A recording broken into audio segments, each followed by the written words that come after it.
And now to the Caribbean, to Dominica, which was one of the 5 West Indies associated states.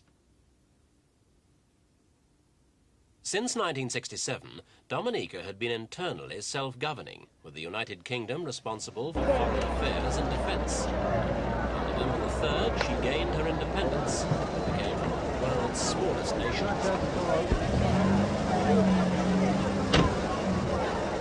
The independence ceremony was attended by Princess Margaret, representing Queen Elizabeth of England. Nearly half the island's population turned out to watch the spectacle.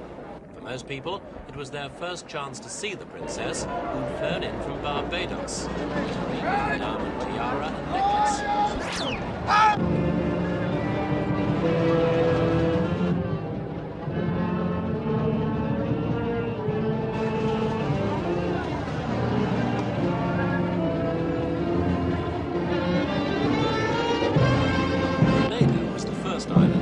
Its independence, and it's thought that Dominicas will trigger a chain reaction which could result in the 4 other British associated states in the Caribbean following suit within the next year.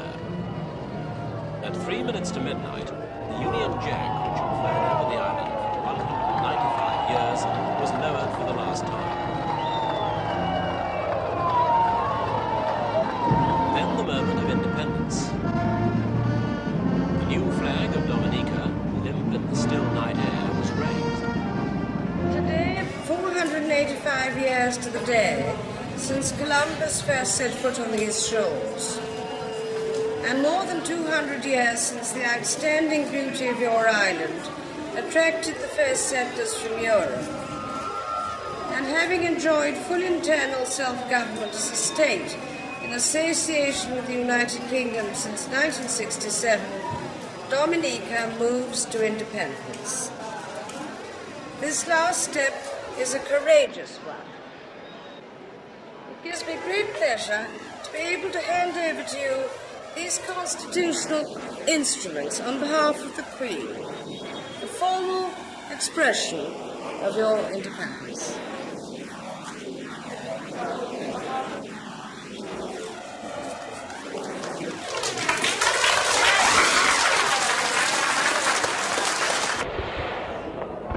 Symbolic of the anticlimactic air was the close of the firework display. It lacked the expected spectacular finale, and the official guests didn't seem to know when it was time to leave. Dominica's decided to adopt the head of state having a purely ceremonial role. The effective ruler of the island is the Prime Minister, Patrick John, a moderate socialist who's headed the ruling Labour Party since 1974. He's a man with a reputation for toughness. He negotiated development aid worth $20 million from Britain, help of the sort he believes the island desperately needs. We asked him the future of Dominica under independence. Dominica is a very small country with limited resources. We believe that after independence, it is imperative on our nation to utilize the human resources that we've got and also our natural resources. We are going to concentrate on harnessing our water resources, our timber industry, and diversification of our agricultural potential. And how do you see your position in the rest of the world? You intend to join the United Nations? We intend joining the United Nations, the British Commonwealth of Nations, the International Monetary Fund, and the Organization for American States, and also United Nations. We will, however, cooperate with the members in the Caribbean region on most of our points. Now, there has been some... Dominica's often been called a beleaguered paradise for the islands close to bankruptcy.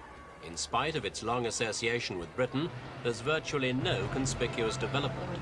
There are no trains or public buses, and the government controls housing, jobs and business. In fact, most of the 75,000 inhabitants have little more than the weather to be thankful for. Many of the homes in the tiny, tumble-down capital of Rosso have no running water, and women still take their washing down the river.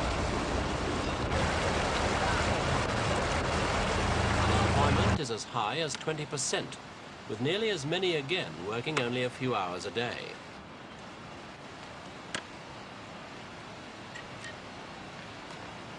The island is 47 kilometers long and about half as wide, with only a quarter of the land under cultivation. Throughout the country, most people live barely at subsistence level.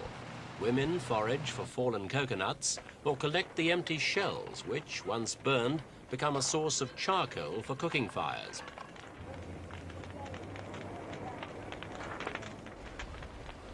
The island state of Dominica will quite literally become a banana republic.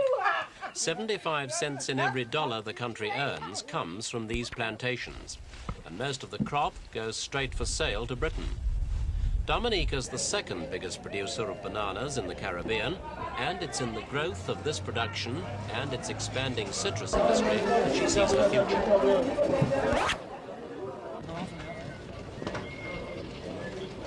The other great money spinner of the Caribbean, tourism, is severely limited at the moment by Dominica's Melville Hall Airport, for it's not big enough for jets to land. The airport's situated in one of the most remote parts of the island, which means a tortuous 2-hour drive to the capital, though the lush tropical scenery on the way helps to make it all worthwhile.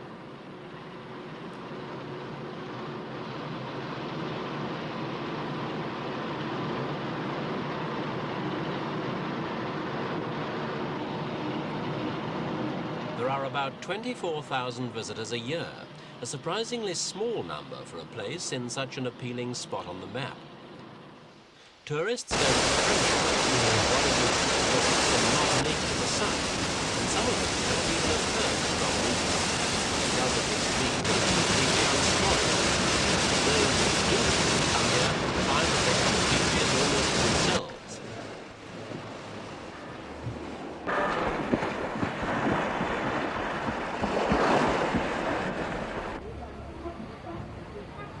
Dominica's had her share of bloodshed and political extremism. A shortage of jobs for school leaders has at times led to general violence and lawlessness. Harsh measures have been introduced, which the opposition calls a dictatorship of fear. In recent years, there was a guerrilla band known as the Dreads, who killed 3 whites in a wave of Black Power terror.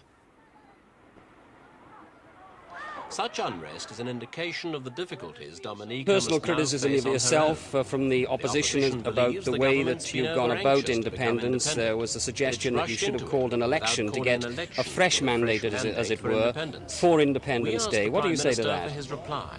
In the Dominica Labour Party's manifesto in 1975, when the election was held here, one of the points in our manifesto was a question of seeking independence for the people.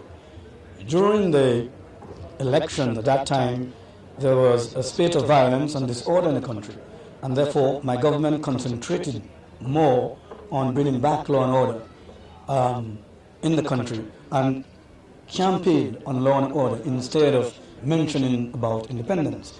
But as far as the status of this association with Britain is concerned, there are 3 ways in which it can be done, either by the British government and ourselves having an agreement in terminating the association by a referendum, or by joining with another Caribbean state.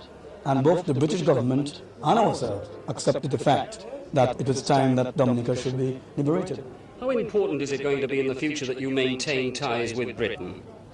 We will continue to maintain our traditional ties with Britain and try to develop closer cooperation with Britain after independence.